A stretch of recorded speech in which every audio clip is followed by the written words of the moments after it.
Hello students, कैसे हैं आप सब। उम्मीद है सब अच्छे होंगे। हमने 12th क्लास की फिजिक्स को स्टार्ट किया हुआ था। हमने एक यूनिट को 7-8 लेक्चर्स में कंप्लीट भी कर लिया था और मुझे उम्मीद है कि आपको समझ भी आई होगी। एक दो दिन से आपको वीडियो नहीं मिल पाई कुछ टेक्निकल इश्यूज की वजह से। तो खैर उसके बाद अब नेक्स्ट यूनिट को हम स्टार्ट करते हैं, यूनिट नंबर 2, जिसका नाम है इलेक्ट्रिसिटी।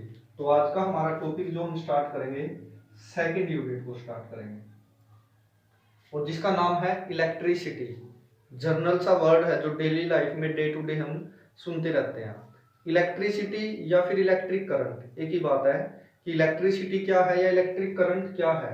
तो हम सबसे पहले स्टार्टिंग ही इस वर्ड से करेंगे, इलेक्ट्रिक करंट। और कभी कभी हम सिंपल ऐसे नॉर्मली करंट वर्ड भी यूज कर लेते हैं, इलेक्ट्रिक वर्ड नहीं लिखते बहुत बार हम इसके साथ। तो ये क्या है, पिछली यूनिट में हमने चार्ज के बारे में देखिएगा। फर्स्ट और सेकंड यूनिट में मेनली डिफरेंस क्या है। फर्स्ट यूनिट जो इलेक्ट्रोस्टैटिक थी, उसमें जब मैंने पहले लेक्चर में बताया था कि electrostatic means charge at rest, कि हमें उसके अंदर चार्ज पड़ना है रेस्ट के ऊपर। लेकिन सेकंड यूनिट जिसका नाम इलेक्ट्रिसिटी है, उसमें क्या है कि उसमें हम चार्ज को पढ़ेंगे इन मोशन, कि चार्ज अगर मोशन में है तो कैसे बिहेव करता है, उसकी प्रॉपर्टीज क्या रहती है। और यही चीज हमारा इलेक्ट्रिक करंट कहलाता है, कि जब चार्ज हमारा मूव करने लग जाए फिक्स डायरेक्शन में, मोशन में हो, तो उस चार्ज को वो चार्ज हमारा क्या बना देता है, इलेक्ट्रिक करंट। तो क्या है इसकी डेफिनेशन भी 10th क्लास में भी आपने सुनी होगी। It is the rate of flow of electric charge. Electric charge के फ्लो को हम क्या बोलते हैं, करंट बोलते हैं। और इस डेफिनेशन के बेसिस पे ही इसका फॉर्मूला भी क्या बन जाता है, Q by T. Q means charge and T means time, कि कितने टाइम के अंदर कितना चार्ज फ्लो कर रहा है फिक्स डायरेक्शन में, उसको हम बोलते हैं I is equal to Q by T. इसी तरीके से अब इसकी एसआई यूनिट्स की बात कर लेते हैं। पिछली यूनिट में हमने बताई थी कि करंट जो इलेक्ट्रिक चार्ज है उसकी एसआई यूनिट टी सी होती है, मतलब कूलम होती है। और टाइम की एसआई यूनिट सेकंड होती है। और करंट की, जिसको हम आई से डिनोट करते हैं, उसकी एसआई यूनिट मैं कंप्लीट लिखता हूं यहाँ पर, एम्पियर होती है, जिसको हम कैपिटल ए से डिनोट करते हैं। ये क्या है, इसकी एसआई यूनिट है। आप अच्छे से लिखिएगा इसको, नोटबुक में ऐसे मत करना। तो ऐसा यूनिट ऑफ करंट क्या है, एम्पियर, जिसको हम कैपिटल ए से लिखते हैं। और उस डिवाइस का नाम क्या है जिससे हम करंट मेजर करते हैं, डिवाइस का नाम यहाँ पे लिख देता हूं मैं शॉर्ट में, कभी कभी 1 मार्क्स में पूछे जाते हैं। उसका नाम है एमीटर। जिस डिवाइस से हम इलेक्ट्रिक करंट को मेजर करते हैं उसका नाम है एमीटर। ये वाली चीजें आपने 10th में जरूर पढ़ी होगी, यहाँ पे 12th के लेवल का ऐसा कुछ नहीं था। अब पहली डेफिनेशन की बात करता हूं मैं, जो 12th के लेवल की है, थर्मल वेलोसिटी। थर्मल वेलोसिटी क्या है। अब थर्मल वेलोसिटी क्या है कि कोई भी हमारे पास एक इलेक्ट्रिक वायर है, जब उसके अंदर से पोटेंशियल डिफरेंस हमने अप्लाई नहीं कर रखा है, क्या हमारे पास कोई ऐसे मान लो एक वायर है, इस तरीके से कोई भी एक वायर है, ठीक है, इलेक्ट्रिक वायर है, इसके अंदर हमने पोटेंशियल डिफरेंस अप्लाई नहीं किया इसके ऊपर। तो इसके अंदर जो इलेक्ट्रॉन्स हैं, ये मान लो इलेक्ट्रॉन्स हैं, ये क्या करेंगे, रैंडम मोशन में होंगे, इस तरीके से जिग जैग मोशन को, ये मान लो ये इलेक्ट्रॉन है, वो कभी यहाँ होगा, इस तरीके से वो जिग जैग मोशन को फॉलो करेंगे। उस रैंडम मोशन में जो वेलोसिटी होती है उसको हम बोलते हैं थर्मल वेलोसिटी। और याद रखिएगा, एवरेज थर्मल वेलोसिटी हमेशा 0 होती है। इसी वजह से कभी भी बिना पोटेंशियल डिफरेंस के हमारा किसी वायर में से करंट फ्लो नहीं होता। क्या, एवरेज थर्मल वेलोसिटी हमेशा 0 होती है। और थर्मल वेलोसिटी क्या है, जो ये रैंडम मोशन में है इलेक्ट्रॉन्स किसी भी वायर के अंदर, तो उसको हम बोलते हैं थर्मल वेलोसिटी। तो मैं लिख देता हूं यहां पर, it is the average velocity, average velocity, it is the average velocity of electron electron को ऐसे शॉर्ट में लिखते हैं, ई के ऊपर minus charge, electron in a conductor moving in random motion. जो रैंडम मोशन में मूव कर रहे हैं उसको बोलते हैं हम थर्मल वेलोसिटी। और ये क्या है, it is always zero. Always zero means क्या, जो इसकी एवरेज आएगी वो हमेशा जीरो होती है।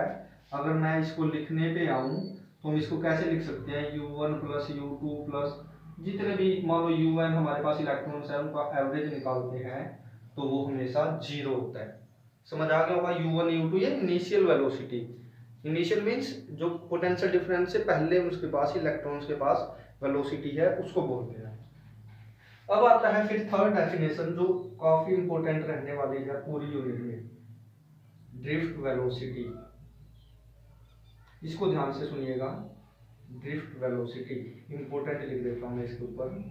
ये क्या है, अभी हमने बात की कि बिना पोटेंशियल डिफरेंस अप्लाई किए जो इलेक्ट्रॉन्स जिगजैग रैंडम मोशन में मूव करते हैं उनके अंदर थर्मल वेलोसिटी होती है। लेकिन जब हम पोटेंशियल डिफरेंस उसके वायर के एंड्स पे अगर हम अप्लाई करें तो वो एक फिक्स डायरेक्शन में मूव करना स्टार्ट कर देते हैं। उस टाइम पे जो फिक्स डायरेक्शन में उनके पास वेलोसिटी होती है उसको हम बोल देंगे कि वो कुछ ना कुछ ड्रिफ्ट वेलोसिटी है उसके पास। तो ड्रिफ्ट वेलोसिटी की मैं पहले डेफिनेशन लिख देता हूं, it is the average final velocity. ये एवरेज फाइनल वेलोसिटी है of electron moving in a conductor या वायर, एक ही बात है, कंडक्टर या वायर कुछ भी लिख सकते हो आप, कंडक्टर या wire moving in a conductor in fix direction, in a fix direction. मैं साथ के साथ बोलता भी हूँ जो चीजें लिखता हूँ, तो अगर कोई आपको कोई वर्ड यहाँ लिखा हुआ ना समझ आए तो जो मैं बोलता हूँ उसको जरूर ध्यान से सुनते रहिएगा। When potential difference is applied, when potential difference is applied, कुछ चीजें मैं शॉर्ट में लिख देता हूँ, आप कोशिश करिएगा कंप्लीटली लिखे इसको, ठीक है। आई होप आपको ये चीज समझ आ गई होगी। इसको और ज्यादा क्लियर करने के लिए मैं यहाँ पर इसका चलो ऊपर डायग्राम बनाते हैं इसका। तो अब डायग्राम में क्या करना पड़ेगा, जो पिछले डायग्राम में मैंने सिर्फ एक वायर शो की थी, अब वायर शो न करके उसके साथ हमें कंप्लीट सर्किट शो करना पड़ेगा। कंप्लीट सर्किट मींस मान लो ये हमारे पास कोई एक वायर थी ऐसे इस तरीके से, तो क्या करना पड़ेगा हमें इसमें बैटरी, जिससे हम पोटेंशियल डिफरेंस, ये चीज आपने 10th में जरूर पढ़ी होगी, वो अप्लाई करनी पड़ेगी। ये हमारा बैटरी है जो पोटेंशियल डिफरेंस इसको प्रोवाइड कराएगा, अप्लाई कराएगा। ये इसका पॉजिटिव टर्मिनल होता है और ये नेगेटिव टर्मिनल, जो बड़े वाला ऐसे आपको पता हो ये चीजें, बड़े को हम पॉजिटिव और छोटे वाले को नेगेटिव बोलते हैं। और हम इस मान लो ये इलेक्ट्रॉन्स है इसके अंदर, ये मैं इलेक्ट्रॉन शो कर रहा हूँ, हमेशा करंट की डायरेक्शन पॉजिटिव टू नेगेटिव होती है हमारी आई की। और क्या है कि जो इलेक्ट्रॉन्स है वो अपोजिट डायरेक्शन में मूव करते हैं, जिस डायरेक्शन में हमारा करंट मूव कर रहा है। ये वाली चीजें आपने 10th में जरूर सुनी होगी। तो ये थी हमारे पास ड्रिफ्ट वेलोसिटी। अब इसकी डेरिवेशन कर लेते हैं। डेरिवेशन क्या है कि लेट कर लेते हैं हम इसके अंदर n इलेक्ट्रॉन्स है, क्या let a conductor having n electrons है उसके पास, जो ये हमने वायर ली हुई है। तो चार्ज ऑन 1 इलेक्ट्रॉन कितना होता है, चार्ज ऑन 1 इलेक्ट्रॉन वो क्या आएगा, माइनस ई से हम शो कर सकते हैं क्योंकि इलेक्ट्रॉन के ऊपर ई चार्ज लेके चलते हैं हम, ठीक है। और उसके बाद फोर्स, अगर फोर्स निकालने हैं, फोर्स और इलेक्ट्रॉन कितनी आएगी, वो आएगी एफ से लिख देते हैं इसको, माइनस ई और कैपिटल ई। अब ये सोचेंगे ये कहाँ से आई है, जिस बच्चे ने फर्स्ट यूनिट के लेक्चर्स देखे होंगे उसको जरूर पता होगी ये चीजें, इसीलिए सेकंड लेक्चर देखने से पहले फर्स्ट लेक्चर की कुछ वीडियोज जरूर देखें। फर्स्ट लेक्चर में हमारे पास ये चीज आई थी, F is equal to sorry क्या आएगी क्याऊ की, एफ इज इक्वल टू क्याऊ की, ये चीज आई थी जहां पर हमने इलेक्ट्रिक फील्ड इंटेंसिटी के बारे में पढ़ा था। वो चीजें थी हमारे पास, एफ इज इक्वल टू क्याऊ ई, और क्याऊ ई का मीन्स क्या का मतलब चार्ज, और चार्ज ऑन इलेक्ट्रॉन हम क्या लेके चल रहे हैं माइनस ई, तो वो हमने यहाँ पर क्या लिख दिया है माइनस ई और ई को एज इट इज। तो डिफरेंस समझ में आना चाहिए, capital E means electric field intensity, और उसके बाद also F is equal to m a भी होता है। अगर किसी को थोड़ा सा याद हो कहां से आई ये चीज, न्यूटन सेकंड लॉ से, Newton second law of motion जो है वहां से आई है ये वाली चीज। अब ये दो इक्वेशंस आ गए हमारे पास, फर्स्ट एंड सेकंड, इन दो इक्वेशन से क्या है दोनों एफ की वैल्यूज है, तो हम क्या करेंगे दोनों को कंपेयर कर देंगे फ्रॉम इक्वेशन 1 एंड 2। जिन स्टूडेंट्स ने पिछली वीडियोस देखी होंगी फर्स्ट यूनिट की, उनको पता है कि हम कैसे पढ़ते हैं, थोड़ा स्टार्टिंग में थोड़ा स्लो रहता है बेसिक्स, उसके बाद हमारी स्पीड इंक्रीज होती जाती है, और ये चीजें इजी सी हैं, आपको क्लियर हो भी रही होगी। तो कंपेयर करेंगे तो ये चीज ऐसे लिखी जा सकती है, यहां से मैं ए की वैल्यू फाइंड आउट कर लेता हूं, ये वैल्यू ए की वैल्यू बनती है, और इसको मैं थर्ड इक्वेशन पुट कर लेता हूं, क्योंकि मुझे अभी इसकी नीड पड़ने वाली है, जरूरत पड़ने वाली है, तो मैंने इसको थर्ड इक्वेशन पुट कर दिया। नीचे से आपने लिख लिया होगा, मैं इसको रब करता हूं। अब अगर 9th क्लास में आपने थोड़ा सा पढ़ा होगा 3 इक्वेशंस ऑफ मोशन होती थी, मैं तीनों लिख देता हूं, या शायद आपको याद आ जाए। फर्स्ट थी v is equal to u plus a t, next थी h is equal to u t plus half a t square, और थर्ड थी हमारे पास 2as is equal to v square minus u square. शायद कुछ बच्चों को याद आ जाए 9th क्लास में 3 इक्वेशन ऑफ मोशन होती थी। ये क्यों लिखी है, क्योंकि मुझे फर्स्ट इक्वेशन ऑफ मोशन को यूज करना है, तो मैं यहाँ पे लिखूंगा from first equation of motion. जो चीजें आप यूज करो उसको लिखते जाओ साथ के साथ। इक्वेशन ऑफ मोशन क्या आएगा फर्स्ट इक्वेशन ऑफ मोशन से, v is equal to u plus a t, v is equal to u plus a t आने के बाद अब हम फर्स्ट इलेक्ट्रॉन के लिए लिखेंगे, सेकंड थर्ड फोर्थ, ऐसे कंटिन्यूअसली हम इनको इलेक्ट्रॉन्स के लिए लिखते चले जाएंगे। क्या सो v1 किसके इक्वल रहेगा हमारा u1 प्लस a, मैं t को यहाँ पे टाउ 1 लिखता हूँ, इस टाउ को हम रिलैक्सेशन टाइम बोलेंगे, वो मैं अभी आगे बताऊंगा जब यूज करूंगा मैं इसका होता क्या है। ऐसे ही v2 u2 plus a tau 2, समझ आ रहे होंगे, मैंने इसी चीज को मैं अलग अलग इलेक्ट्रॉन्स के लिए लिखता जाता हूँ, और फाइनली जो मान लो मैं vn के लिए लिख देता हूँ directly un plus a tau n। Clear होगी ये चीजें आपको। अब क्या करना है, हमें टोटल निकालना है, इसका टोटल एवरेज निकालना है हमारे फाइनल वेलोसिटीज का, क्योंकि ड्रिफ्ट वेलोसिटी की डेफिनेशन आपने पढ़ी होगी जो मैंने भी लिखी थी, it is the average of total final velocity, it is the average of final velocity. तो इन फाइनल वेलोसिटीज की एवरेज निकालनी है, क्या टोटल एवरेज वेलोसिटी, और इसी चीज को हम क्या बोलेंगे ड्रिफ्ट वेलोसिटी। ड्रिफ्ट वेलोसिटी को हम v d से लिखेंगे, v के पैरों में d, वो क्या आएगा v1 plus v2 plus vn upon में n। डेरिवेशन आपको लंबी लगेगी लेकिन बड़ी इजी है। दो f की वैल्यूज को हमने सिर्फ कंपेयर करके a की वैल्यू निकाल ली, और फर्स्ट इक्वेशन ऑफ मोशन से हमने एवरेज वेलोसिटी लिखी जिसको हम ड्रिफ्ट वेलोसिटी बोलेंगे।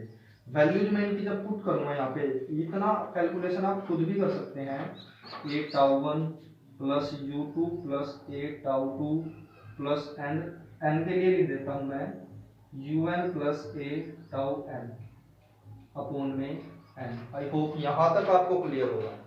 अब मैं कुछ चीजें अलग करता हूँ, अलग कैसे करता हूँ वो देखिएगा। vd is equal to u1 plus u2 plus so on un by में n plus a tau 1 plus a tau 2 plus so on a tau n by n। कुछ बच्चों को समझ आ गई होगी क्या किया मैंने, जो ये n है इसको दो अलग अलग कैसे डिवाइड किया, u1 u2 प्लस un तक उसको अलग से लिखा, एंड फिर a टाउ 1 a टाउ 2 जो बचे उसको अलग से लिखा, और n को हम अलग अलग ऐसे अलग से भी लिख सकते हैं इसके नीचे।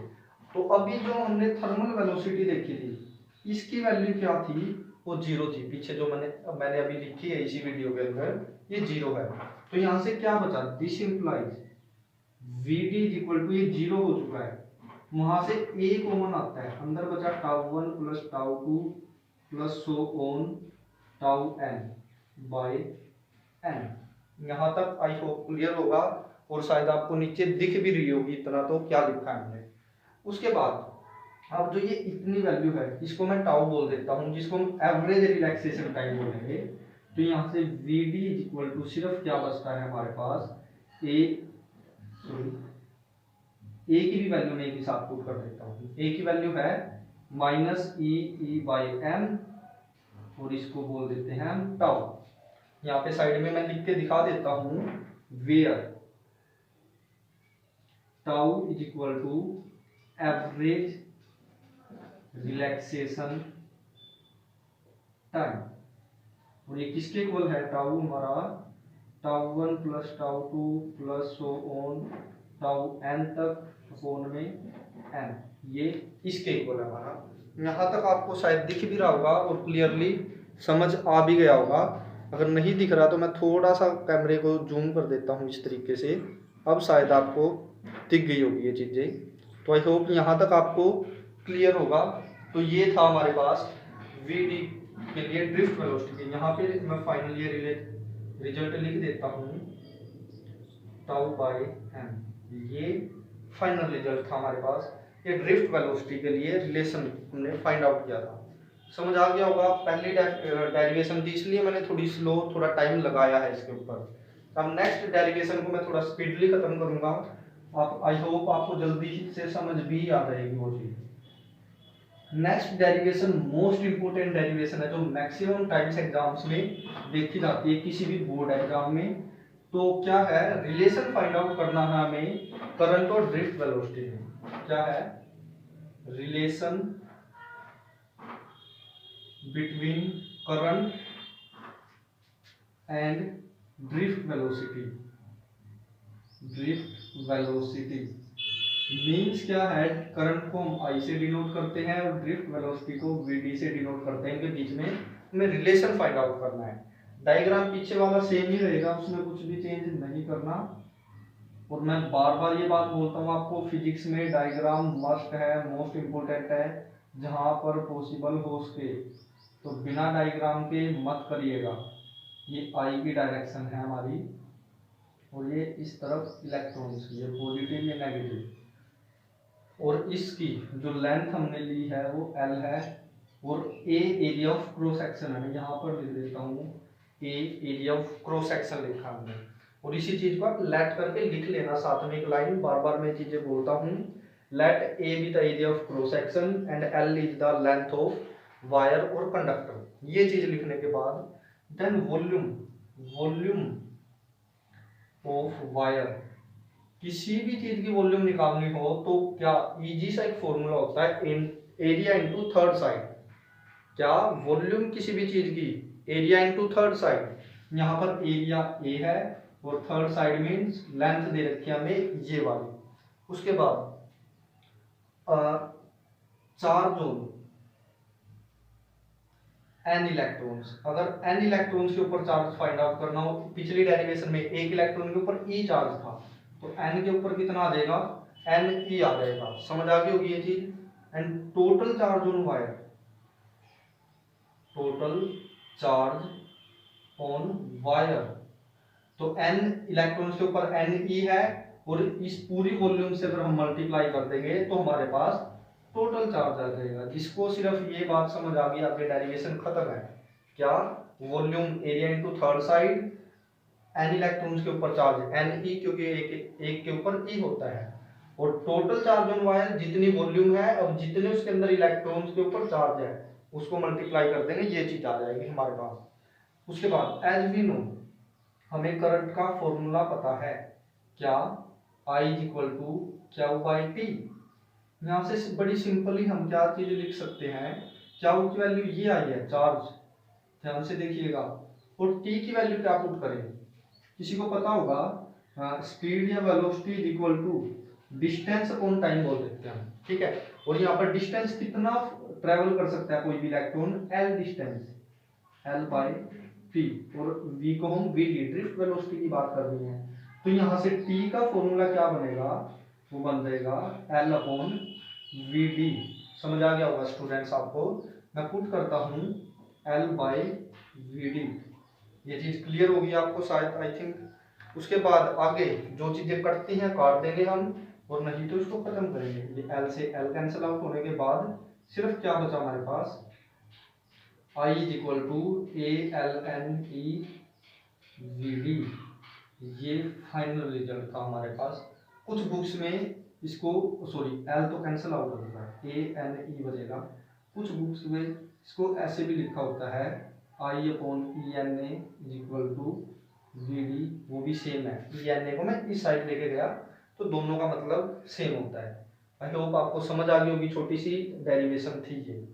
उसके बाद एक डेफिनेशन है मोबिलिटी, छोटी छोटी चीजें हैं आप जो बिल्कुल बेसिक्स ही हैं, आपने कहीं ना कहीं जरूर सुनी होगी। मैं डायरेक्ट डेफिनेशन लिखता हूं इसकी, it is the ratio of drift velocity and electric field, drift velocity and electric field. तो क्या आएगा, मैं म्यू से लिखते हैं इसको, इसको म्यू बोलते हैं, यू को ऐसे इस तरीके से। Drift velocity means V D by E, और फर्स्ट डेरिवेशन में वी डी की वैल्यू हमारे पास ये आई थी by E, E tau by N upon में ई से ई कैंसिल आउट होने के बाद हमारे पास क्या बचेगा, ई टाउ बाई एन, ये म्यू के इक्वल होता है, ये जिसी डेफिनेशन थी। अब एक और चीज वैसे तो आपको पता होना चाहिए ओम्स लॉ और रेजिस्टेंस के बारे में, वो चीज फिर भी मैं एक सेकंड के अंदर लिख देता हूं आपको, और क्लियर हो जानी चाहिए। क्या ओम्स लॉ, ओम्स लॉ वो क्या है, इट स्टेट्स दैट, 10th की चीजें हैं ये, फिर भी मैं लिख देता हूं, इट स्टेट्स दैट करके हम क्या लिखेंगे, एट कांस्टेंट टेम्परेचर क्या होगा, हमारा जो potential difference across a conductor, potential difference across a conductor is directly proportional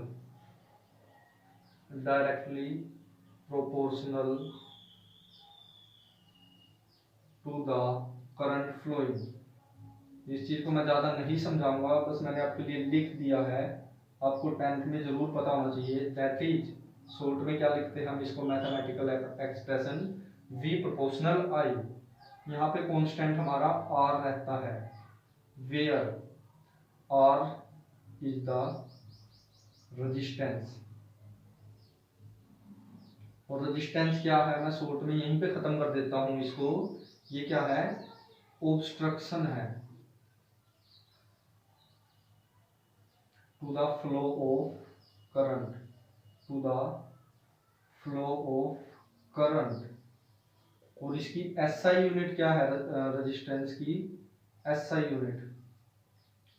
unit of R वो क्या है, ओम है, और इसको हम ऐसे पाई की फॉर्म में, जैसे पाई बनता है हमारा, इस तरीके से हम लिखते हैं। ये वो चीज थी जो 10th में आपको पता होनी चाहिए। तो नेक्स्ट वीडियो में आपको क्या चीज पढ़नी है, जिसके बाद ही हम कुछ पढ़ पाएंगे, वो है दो चीजें मैं आपको यहाँ पे लिख देता हूँ। एक तो मैंने फर्स्ट यूनिट में भी एक दिन आपको बोला था पढ़ने के लिए, कॉम्बिनेशन ऑफ रजिस्टर्स, जिसने नहीं पढ़ा था वो अब दोबारा पढ़े, क्योंकि यहाँ पर उसकी डेरिवेशंस हैं सीरीज एंड पैरेलल वाली, जो 10th की बुक में आपको जरूर मिलेगी। और जब आप 12th नॉन मेडिकल में हो तो थोड़ी मेहनत आपको खुद भी करनी है, सब कुछ आप टीचर्स से एक्सपेक्ट नहीं कर सकते। एंड उसके बाद factors on which resistance depends. ये दो चीजें आपको पढ़नी है। मैं शायद इनको आपको बड़ी जल्दी बता दूंगा नेक्स्ट वीडियो के अंदर, इसलिए आपको अच्छे से पहले से पढ़ लेना इस चीज को। ये दो चीजें आपको पढ़नी है, ठीक है। तो यहाँ तक आज की वीडियो को रोकते हैं, तब तक आप इस वीडियो को देखते रहें, कुछ प्रॉब्लम आए तो पूछिएगा। और मैं बार बार आपको यही बात बोलता हूँ, वीडियो को पूरे से पूरा देखा करो, शेयर किया करो, सब्सक्राइब किया करो, अपने फ्रेंड से बोलो सब्सक्राइब करने के लिए।